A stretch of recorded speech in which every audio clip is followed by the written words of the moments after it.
अस्सलाम वालेकुम dear students last lecture के अंदर हमने बायोलॉजी का दूसरी साइंसेस से क्या रिलेशन होता है ये टॉपिक स्टार्ट किया था। आज हम नेक्स्ट जो है वो रिलेशन को स्टडी करेंगे। तो फर्स्ट हमारे पास यहाँ पे है बायोजियोग्राफी। तो एक्चुअली यहाँ पे जो ये वर्ड है बायोजियोग्राफी, यहाँ पे 3 वर्ड है। फर्स्ट वर्ड यहाँ पे है बायो, बायो का मतलब होता है लाइफ। नेक्स्ट हमारे पास है जियो, जियो का मतलब होता है अर्थ। नेक्स्ट हमारे पास जो ये वर्ड है ग्राफी, इसका मतलब होता है किसी चीज़ की डिटेल बयान करना, इनके डिस्क्रिप्शन, वजाहत या तफसील, या फिर इसको सिंपली हम स्टडी भी कह सकते हैं। स्टडी मतलब कि बायोजियोग्राफी के अंदर एक्चुअली देखिए यहाँ पे जो ये वर्ड जियोग्राफी है इसका मतलब होता है स्टडी ऑफ अर्थ। तो यहाँ पे बायोजियोग्राफी का मतलब बनेगा कि जो अर्थ के डिफरेंट एरियाज हैं वहाँ पे हमने लाइफ को स्टडी करना है। देखिए ज़मीन के ऊपर जो डिफरेंट रीजन्स हैं, हर मखसूस रीजन में मखसूस किस्म के एनिमल पाए जाते हैं। मतलब कि हमने यहाँ पे लाइफ को देखना है कि कौन सा प्लांट कहाँ पे एग्जिस्ट करता है ज़मीन के ऊपर, कौन सा एनिमल कहाँ पे एग्जिस्ट करता है। एक्चुअली जिस तरह का किसी इन्वायरमेंट की जो कंडीशंस होती हैं, हर ऑर्गेनिज्म उस इन्वायरमेंट की कंडीशन में रहता है। मतलब कुछ ऑर्गेनिज्म ऐसे हैं जो कि ठंडे इलाकों में रहते हैं, कुछ ऑर्गेनिज्म ऐसे हैं जो कि गर्म इलाकों में रहते हैं, और कुछ ऑर्गेनिज्म ऐसे हैं कि जो कि नॉर्मल जहाँ पे ओवरऑल कंडीशंस होती हैं वहाँ पे एग्जिस्ट करते हैं।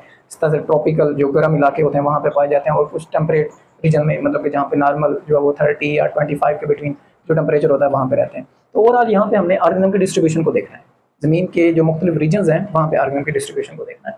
Study of distribution of living organism, तो जानदारों की मतलब के पौधों की, और इसके अलावा जो है वो माइक्रो ऑर्गेनिज्म की ज़मीन के ऊपर डिस्ट्रीब्यूशन देखनी है हमने इन डिफरेंट जियोग्राफिकल रीजन, मतलब कि ज़मीन के जो मुख्तलिफ इलाके हैं दुनिया के वहाँ पे। इसके अंदर हम जो है वो क्लाइमेट चेंजेस का ऑर्गेनिज्म के ऊपर क्या इफेक्ट होता है ये भी स्टडी करते हैं। देखें जो ऑर्गेनिज्म की डिस्ट्रीब्यूशन है, जब एक एरिया का क्लाइमेट चेंज हो जाता है, मतलब कि वहाँ की जो आबो हवा चेंज हो जाती है, तो जो ऑर्गेनिज्म की डिस्ट्रीब्यूशन है उसके ऊपर भी इफेक्ट होता है। फॉर एग्जांपल जब किसी इलाके का टेम्परेचर चेंज होगा तो जो ऑर्गेनिज्म उस टेम्परेचर को फिर बेयर नहीं कर पा रहे होंगे, या तो फिर वो ख़त्म हो जाएंगे या तो फिर वो वहाँ से कहीं और चले जाएंगे।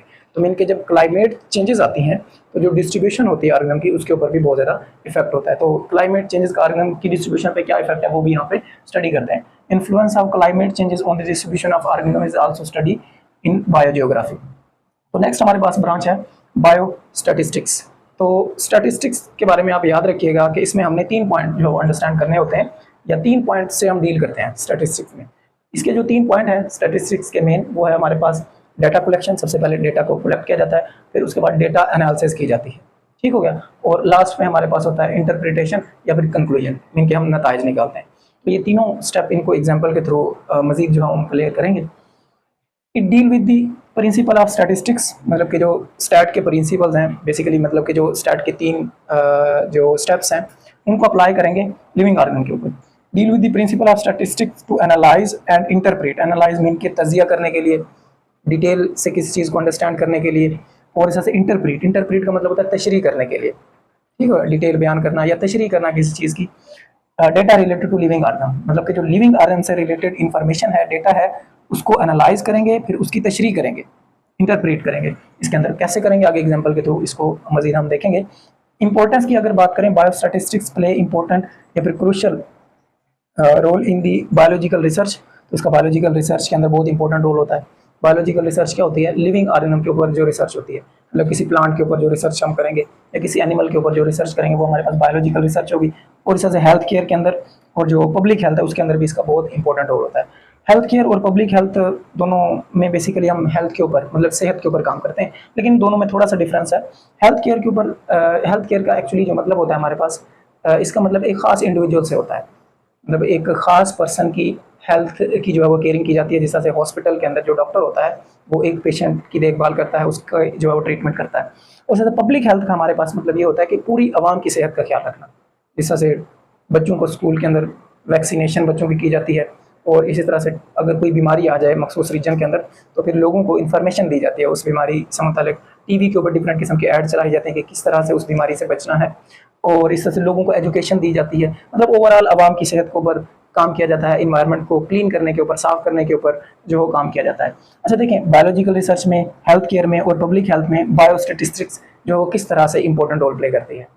तो यहाँ पे हम एग्जांपल देखते हैं बायोलॉजिकल रिसर्च की। फॉर एग्जांपल हमारे पास एक बायोलॉजिकल रिसर्च है, हम किसी पौधे के ऊपर रिसर्च कर रहे हैं, तो प्लांट हमारे पास लिविंग ऑर्गन है, तो ये हमारे पास बायोलॉजिकल रिसर्च की एक एग्जांपल है कि हम प्लांट की एक्चुअली क्या करें, प्लांट के ऊपर जो रिसर्च करें उसमें हम प्लांट की ग्रोथ चेक कर रहे हैं। हमने कोई फर्टिलाइज़र बनाई है या कोई नई फर्टिलाइज़र हमने ली है, अब उस फर्टिलाइज़र का, उस खाद का इफेक्ट चेक करना चाहते हैं प्लांट की ग्रोथ के ऊपर, तो ये हमारे पास एक बायोलॉजिकल रिसर्च होगी। तो इसके लिए हम दो तरह के ग्रुप बनाएंगे, मतलब दो ग्रुप बनाएंगे। तो एक ग्रुप को हम फर्टिलाइज़र देंगे और दूसरा जो ग्रुप होगा उसको हम फर्टिलाइज़र नहीं देंगे। फॉर एग्जाम्पल दोनों ग्रुप में हमने 5-5 पौधे लिए हुए हैं, दोनों को हम लेबल करेंगे ग्रुप 1 से और ग्रुप 2 से। मतलब एक जगह पे हमने 5 प्लांट लगाए तो उसको हमने नाम दे दिया ग्रुप 1 का, दूसरी जगह पे भी हमने 5 प्लांट लगाए और उसको हमने नाम दे दिया ग्रुप 2 का। दोनों ग्रुप में हमारे पास 5 प्लांट हैं। जो ग्रुप 1 है उसको हम फर्टिलाइज़र अप्लाई कर रहे हैं और जो ग्रुप 2 है उसको वो खाद नहीं दे रहे।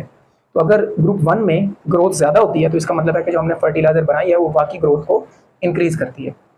ग्रुप 2 को हमने फर्टिलाइज़र नहीं दी, इस वजह से उसकी ज़्यादा ग्रोथ नहीं हुई। इनके फर्टिलाइज़र जहाँ पे हमने अप्लाई की वहाँ पे ग्रोथ ज़्यादा है। तो सबसे पहले हम डेटा कलेक्ट करते होते हैं, मतलब हमने जो खाद अप्लाई की और मखसूस जो हमारे पास मतलब कि 1 मंथ या हफ्ता जो था हमारे पास, उसके बाद हमने डेटा कलेक्ट किया कि खाद का क्या इफेक्ट हुआ। फॉर एग्जांपल हमारे पास यहाँ पे जो ग्रुप 1 था हमारा, तो उसमें जो ओवरऑल जो इंक्रीज़ हुआ मतलब कि लेंथ में, वो प्लांट 5 जो पौधे थे हमारे पास, टोटल प्लांट 5 थे। तो पहले पौधे का जो हमने जब डेटा कलेक्ट किया तो हमारे पास जो 16 सेंटीमीटर जो है वो इंक्रीमेंट मतलब कि इंक्रीज़ हुआ ग्रोथ के अंदर, दूसरे का जो है वो 15, 14, 16, 14, मतलब कि ये ओवरऑल हमारे पास रेशो है।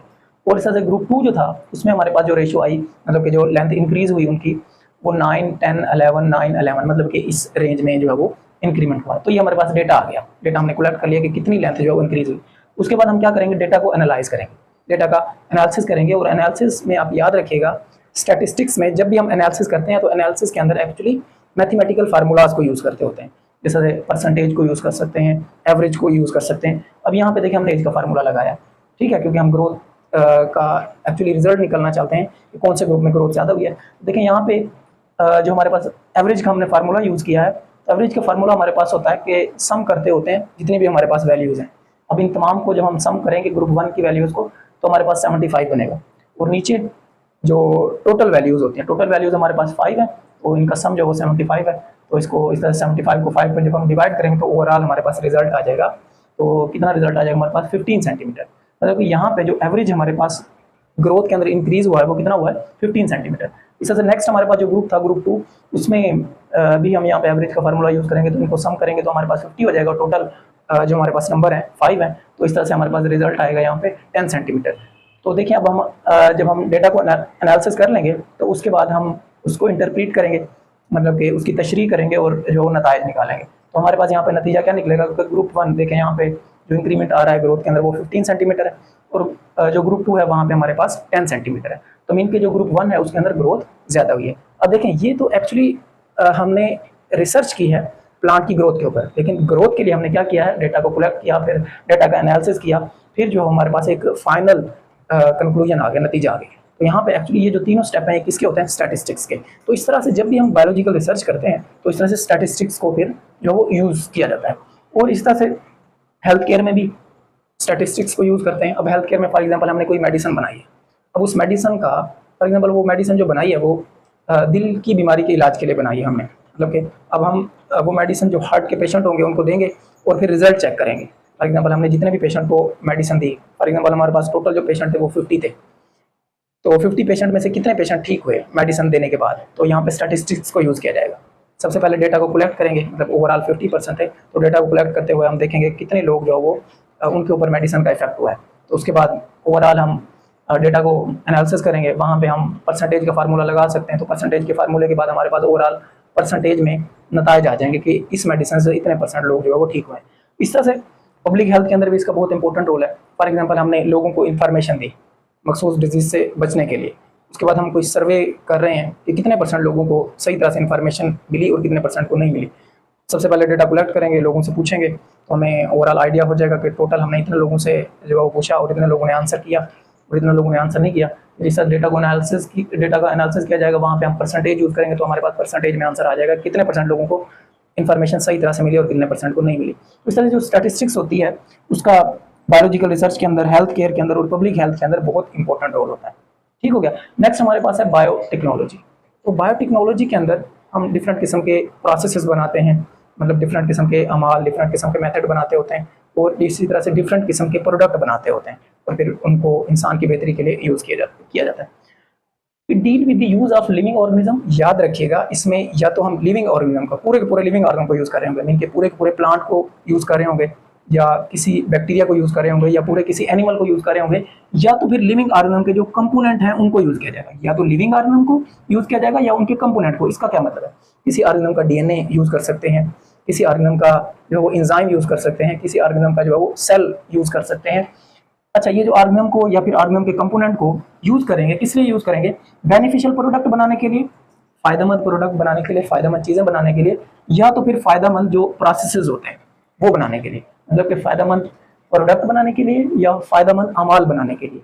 जिस तरह से हम प्रोडक्ट की यहाँ पे बात करें, बैक्टीरिया से हम इंसुलिन बनाते हैं। देखें, जब इंसुलिन बनाएंगे तो यहाँ पे एक ऑर्गेनिज्म को यूज कर रहे हैं पूरे जिस तरह बैक्टीरिया को यूज कर रहे हैं, और इस तरह से एक ऑर्गेनिज्म के कंपोनेंट को हम यूज कर रहे हैं। मतलब ह्यूमन के अंदर जो इंसुलिन पैदा होती है वो पैंक्रियाज में पैदा होती है, तो पैंक्रियाज से हम इंसुलिन पैदा कराने वाले जीन निकालेंगे, उन जीन को फिर बैक्टीरिया में दाखिल करेंगे। तो एक तरफ तो एक ऑर्गेनिज्म का जो है वो हम कंपोनेंट यूज करें, और दूसरी तरफ हम पूरे लिविंग ऑर्गेनिज्म को, इनके बैक्टीरिया को यूज करें और फायदेमंद प्रोडक्ट बना रहे हैं। अच्छा, इस तरह से फायदेमंद प्रोसेसेस भी बनाए जाते हैं, फायदेमंद अमाल भी बनाए जाते हैं, जो कि फिर वेरियस फील्ड के अंदर जो है वो इंपॉर्टेंट रोल प्ले करते हैं। अब फायदेमंद अमाल में जिस तरह से फर्मेंटेशन का जो है वो प्रोसेस हो गया, और इस तरह से टिश्यू कल्चर हो गया, क्लोनिंग हो गई, पीसीआर हो गई, ये डिफरेंट किस्म के प्रोसेसेस हैं, ये भी बनाए जाते हैं। अच्छा, ये जो प्रोडक्ट होते हैं या जो ये प्रोसेसेस होते हैं, इनका जो डिफरेंट फील्ड है उनमें बहुत इंपॉर्टेंट रोल होता है। और the various field including health care के अंदर प्रोडक्ट और प्रोसेस का बहुत इंपॉर्टेंट रोल है। जैसे बैक्टीरिया से इंसुलिन बनाई जाती है, और वो इंसुलिन जो डायबिटीज़ के, इनके शुगर के जो पेशेंट होते हैं उनको फिर दी जाती है। एग्रीकल्चर के अंदर भी बहुत इंपॉर्टेंट रोल है इन प्रोडक्ट का और प्रोसेसेस का। जिस तरह से एग्रीकल्चर के अंदर हम बायोपेस्टिसाइड बनाते हैं, बायो फर्टिलाइजर बनाते हैं, जो कि फिर प्लांट को दी जाती है और प्लांट की ग्रोथ जो है वो इंक्रीज होती है। और इन्वायरमेंटल जो मैनेजमेंट है उसके अंदर भी बहुत इंपॉर्टेंट रोल है। बहुत सारे हमने ऐसे बैक्टीरिया बनाए हैं जो कि पोल्यूशन को कंट्रोल करने के लिए यूज़ होते हैं। बहुत सारे हमने ऐसे बैक्टीरिया बनाए हैं जो कि जो गार्बेज होता है उसको ब्रेक करते हैं, और ब्रेक करने के बाद मतलब कि जिस तरह से हम घरों के अंदर जो सब्जियां वगैरह काटते हैं तो उनके छिलके वगैरह और भी जो घरों का वेस्ट होता है वो फिर जाहिर सी बात है घरों से बाहर फेंक देते हैं, तो वो बाहर इन्वायरमेंट के अंदर डिफरेंट किस्म की प्रॉब्लम क्रिएट कर सकता है। तो फिर हमने ऐसे बैक्टीरिया बनाए हैं, उन बैक्टीरिया को अप्लाई किया जाता है उस जो गली सड़ी चीज़ों के ऊपर, और बैक्टीरिया उसको ब्रेक करते हैं और बायोगैस प्रोड्यूस करते हैं। बायोगैस फिर हम खुद यूज़ करते हैं। और इस तरह बहुत सारे ऐसे बैक्टीरिया बनाए गए हैं जो कि प्लास्टिक ईटिंग बैक्टीरिया हैं, प्लास्टिक को ईट कर लेते हैं। तो प्लास्टिक आपको पता है नॉन बायोडिग्रेडेबल होती है, इन्वायरमेंट के अंदर काफ़ी अर्से तक पड़ी रहती है और आलूदगी काज करती है, पोल्यूशन काज करती है। इस तरह से बहुत सारे बैक्टीरिया बनाए जो उसी प्लास्टिक को ईट कर लेंगे। तो इस तरह से इन्वायरमेंट के अंदर जो डिफरेंट प्रॉब्लम होगी वो सॉल्व हो जाएंगी। अच्छा, इसकी हमने एग्जांपल ली है इंसुलिन वाली के बैक्टीरिया से हम इंसुलिन बनाते हैं, वो ऑलरेडी यहाँ पे हमने डिस्कस कर लिया। और फिर डायबिटीज़ के जो पेशेंट होते हैं उनको वो इंसुलिन दी जाती है। नेक्स्ट हमारे पास है बायो इकोनॉमिक्स। अच्छा, इकोनॉमिक्स में एक्चुअली हम नफ़ा या नुकसान को देखते होते हैं कि हमें फ़ायदा होगा या नुकसान। बायो इकोनॉमिक्स में जानदारों का मुआशी हवाले से, मतलब कि जानदारों से हमें कितना मुनाफा हो रहा है, जानदारों से हमें कितने पैसे हासिल हो रहे हैं, तो इस हवाले से जानदारों का यहाँ पे मुताला किया जाता है। It deal with the study of organism और इकोनॉमिकल पॉइंट ऑफ व्यू, मतलब कि मुआशी हवाले से जानदारों का यहाँ पे मुताला किया जाता है। अच्छा, इसकी एप्लीकेशन की बात करें, इन बायो इकोनॉमिक्स के अंदर जो साइंटिस्ट होते हैं वो कैलकुलेट करते हैं कास्ट वैल्यू, मतलब कि जो खर्चा आया है, कोई भी हमने जो है वो काम किया है, ऑर्गेनिज्म को रखा है, पाला है उन ऑर्गेनिज्म को अपने पास, या फिर कोई फसल हमने लगाई है तो उसके ऊपर हमारा कितना खर्चा हुआ, उसके बाद वो कितने की सेल आउट हुई, तो उसके बाद हम आइडिया लगा लेते होते हैं कि कितना जो है हमें मुनाफा हुआ और कितना नुकसान हुआ बायो इकोनॉमिक्स के जरिए। In bio economics scientist calculate the cost and profit of a biological project. अब देखिए, बायोलॉजिकल प्रोजेक्ट हमारे पास क्या होता है? बायोलॉजिकल प्रोजेक्ट मीन के लिविंग ऑर्गेनिज्म से रिलेटेड कोई हमारे पास मंसूबा होता है, मतलब कि जहाँ पे कोई प्लांट या फिर कोई जो है वो लिविंग ऑर्गेनिज्म अपने पास मखसूस मुद्दत के लिए रखते हैं, उसके ऊपर एक्सपेरिमेंट कर रहे होते हैं। मतलब कि जो बायोलॉजिकल प्रोजेक्ट होता है वो लिविंग ऑर्गेनिज्म से मुतालिक एक मंसूबा होता है। जैसे यहाँ पे हमने जो बायोलॉजिकल प्रोडक्ट की एग्जांपल ली है कि हमने कोई नई वैरायटी लगाई है, किसी क्रॉप की, किसी फसल की हमने नई वैरायटी लगाई है, ये हमारे पास बायोलॉजिकल मंसूबा है, और हम देखना चाहते हैं कि ये वैरायटी हमें कितना फ़ायदा देगी।